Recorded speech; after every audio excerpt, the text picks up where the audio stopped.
Vayera, and I appeared. Second reading from the book of Exodus, and 14th reading from the Torah. Outline of Torah portion. God's assurance of deliverance from Egypt. Exodus chapter 6, verse 2 to verse 13. In the earlier parshah, we read that Aaron and Moshe went before Pharaoh, Exodus chapter 5, verse 1, and requested that the people of Israel will be released to celebrate a festival in the desert. But that attempt became a failure. And Moshe pleaded before Adonai, saying, "It is of no use sending him," and that Pharaoh had made things even more difficult for the people of Israel. But God assures to Moshe that Pharaoh will be compelled to let the people of Israel go. God spoke to Moshe and said, "I am Adonai. I appeared to Avram, Isaac, and Jacob as El Shaddai, although they did not know me by my name, Yod-Heh-Vav-Heh, Adonai," meaning patriarchs of Israel did not directly experience the power and glory of Yahweh's four verbs of redemption. I will free, deliver, redeem, take you. Also with them I established a covenant to give them the land of Canaan. I have heard the groaning of the people of Israel, and I have remembered my covenant. And he instructed Moshe to say a sevenfold promise to the people of Israel. I am Adonai. I will free you from the forced labor of the Egyptians, rescue you from their oppression, redeem you with an outstretched arm and with great judgments. I will take you as my people, and I will be your God. You will know that I am Adonai, God who freed you from the forced labor of the Egyptians. I will bring you into the land which I swore to give to Avram, Isaac, and Jacob. I will give it to you as your inheritance. I am Adonai.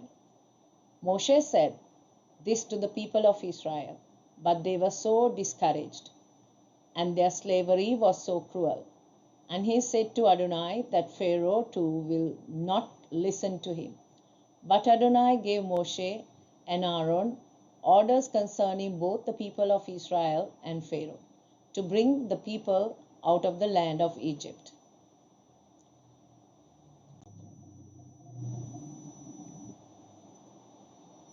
Four cups of Passover. Exodus chapter 6, verse 6 and 7. During the traditional Passover Seder, people participating drink 4 cups of wine or grape juice to remember these 7 promises of God. Each cup has a specific purpose.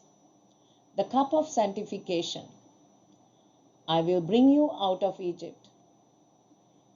It is the cup by which we declare the legal separation of holy time from normal time, setting apart the festival time for God. The cup of salvation. I will deliver you from slavery. The second cup is to honor the deliverance from the land of slavery, and it recounts the 10 plagues. The cup of redemption. I will redeem you with my power. The third cup celebrates God's redemption through the blood of the Lamb at the end of the meal. Yeshua sanctified this cup to commemorate the blood of the new covenant. The cup of restoration. I will take you as my people, and I will be your God. Fourth cup closes the Passover Seder. Yeshua HaMashiach said that he would not drink the fourth cup, but promised to do so with them in the coming kingdom.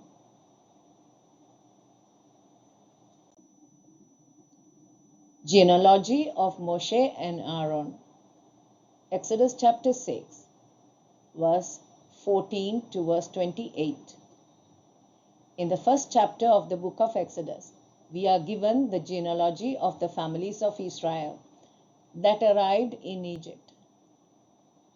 It is their descendants that gets delivered from bondage from the land of Egypt. The genealogy given in Exodus chapter 6, verse 14 to verse 25 indicate the deliverers of the people of Israel, Moshe and Aaron, the descendants of Levi. Out of thousands and thousands of people of Israel, only two people, that is, Moshe and Aaron, were chosen to speak to Pharaoh. The genealogy establishes a direct line from Avram to Moshe, Aaron through Isaac and Jacob. God prophesied to Avram that Israel would be enslaved in a foreign land, but they would be brought out of that land in the fourth generation. Genesis chapter 15, verse 13 to 16. In the book of Genesis, we are told how God makes the covenant with Abraham. In the book of Exodus, we read how God kept his promise and covenant given to Abraham, Isaac, and Jacob. In the genealogy, sons of Reuben and Shimon are mentioned, but not their descendants, which indicates rejection of Reuben and Shimon as leaders of Israel.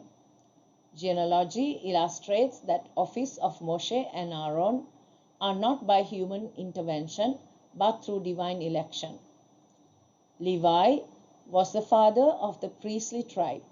Moshe and Aaron from the priestly tribe of Levi are selected as leaders.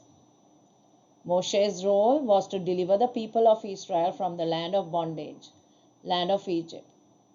Aaron becomes the first human spiritual leader of the people of Israel, succeeded by Eleazar, son of Aaron, and in the next generation by Phinehas. In the genealogy, prominence is given to Aaron and his descendants, for it was to them the Lord gave a permanent right to the priesthood. Moshe and Aaron follow God's instructions. Exodus chapter 6, verse 28 to chapter 7, verse 7. But Adonai said to Moshe, I have put you in the place of God to Pharaoh, and Aaron your brother will be your prophet. You are to say everything I order you. And Aaron your brother is to speak to Pharaoh and tell him to let the people of Israel leave his land. Exodus chapter 7, verse 1 and 2. This instruction from Adonai comes directly after Moshe say again that he is not qualified for the challenge ahead. Exodus chapter 6, verse 12 and 13. Repeated same proclamation in verse 30. The power Moshe would display is the power of the Lord.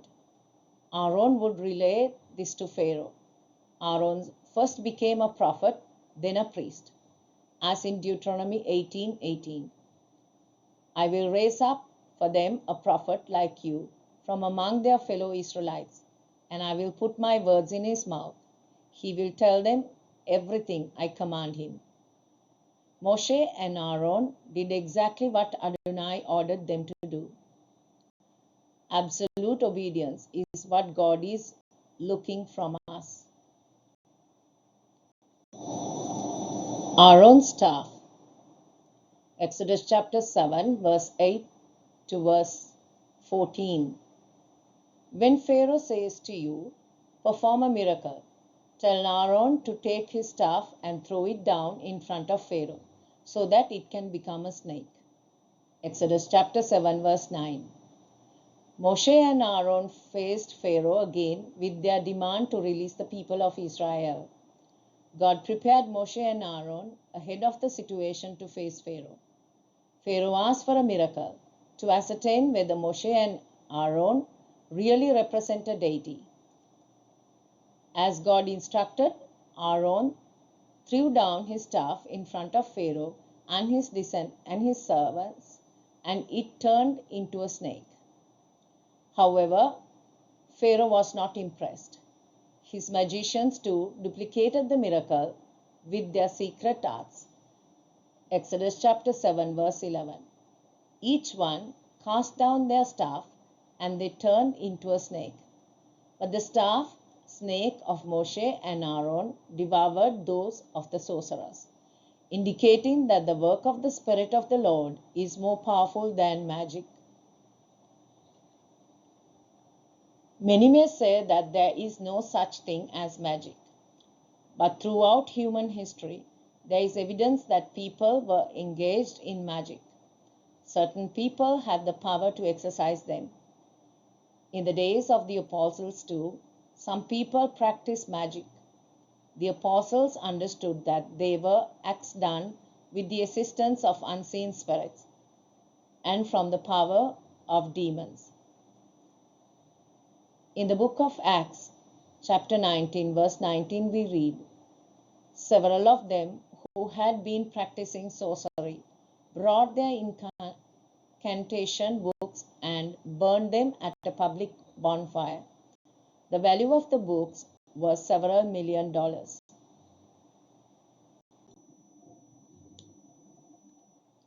First plague, water turned to blood. Exodus chapter 7 verse 15 to verse 25. Liberating the Israelites from the land of Egypt could have happened through various ways and means, but God did send 10 plagues into the land of Egypt. Why 10 plagues? God wanted to punish Pharaoh and the Egyptians for exploiting and mistreating the Israelites. As expressed in the prophecy given to Abraham in Genesis chapter 15 verse 14, "The nation that subjugate your descendants will be judged." To demonstrate God's sovereignty and might, Egypt was the most powerful of the empires at the time. God's power and authority demonstrated in that land will be a lesson to both Egypt and rest of the world, and also a message for the Israelites. But most importantly, as Rashi states, the world was created according to a divine plan. Genesis chapter 1 verse 1. And according to that plan of God, children of Israel would arrive at Mount Sinai to receive Torah, and they will in turn reveal Torah to the world. The ultimate purpose was that children of Israel will have an eternal message and an experience that will last with them for generations to come. God sent 10 plagues to deliver his people from Egypt. 7 of them are mentioned in this week's parshah. Plagues were against the various gods of Egypt. The 10 plagues that was sent on Egypt correlates to the future events mentioned in the book of Revelation. Plague 1, blood in the river Nile and waters of Egypt. Egyptian god defeated. Hunum, guardian of Nile. Hapi, spirit of the Nile. Osiris, guardian of the underworld, and the Nile was his bloodstream. Sepek, crocodile god. Neith, fish protector. Hathor, Chromis, fish protector. Revelation chapter 8 verse 8. Second trumpet judgment. 1/3 of the sea became blood. Revelation chapter 1 verse 6. The 2 witnesses bring blood to the waters. Egyptian magicians were able to duplicate only the first and second plagues.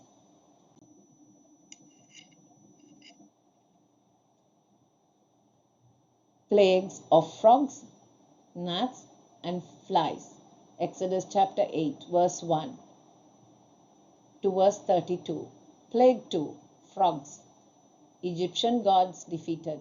Hapi, spirit of the Nile, fertility god, associated with the arrival of frogs.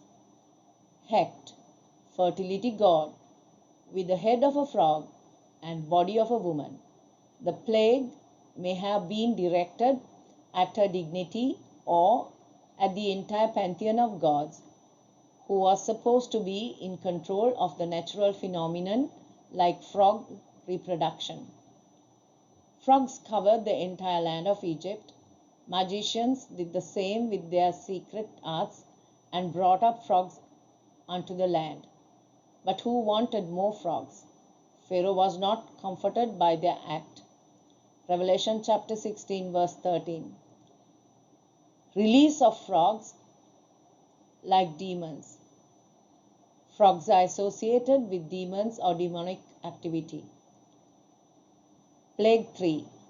Gnats, swarms of insects. Egyptian gods defeated. Utta, Chit, protector of swarming insects. Seb, protector from lice. Fertile soil of Egypt was supposed to be under the blessing of Egyptian pantheon of gods. But Adonai cursed the ground, and gnats invaded the land and infect the animals and people. Revelation chapter 11 verse 6. Swarm of plagues are released by the two witnesses. Plague swarms of insects. Egyptian god defeated. Beelzebub, god of the flies. Swarms of insects invaded the land of Egypt. Some say they are dog flies. A blood-sucking, biting flies affected both human and animals. It could have been responsible for the blindness that was at record high in Egyptian men at that time. Revelation chapter 11 verse 6. All the plagues released by two witnesses.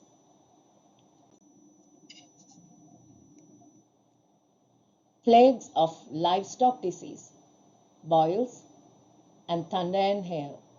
Exodus chapter 9 verse 1 to verse 35. Plague 5, livestock disease, pestilence. Egyptian god defeated. Apis, sacred bull kept out in the open. Meves, sacred bull of the god of Ra. Hathor, cow goddess.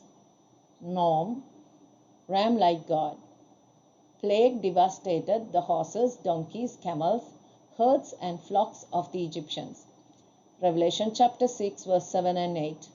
Fourth seal judgment, famine and pestilence, and wild beasts of the earth.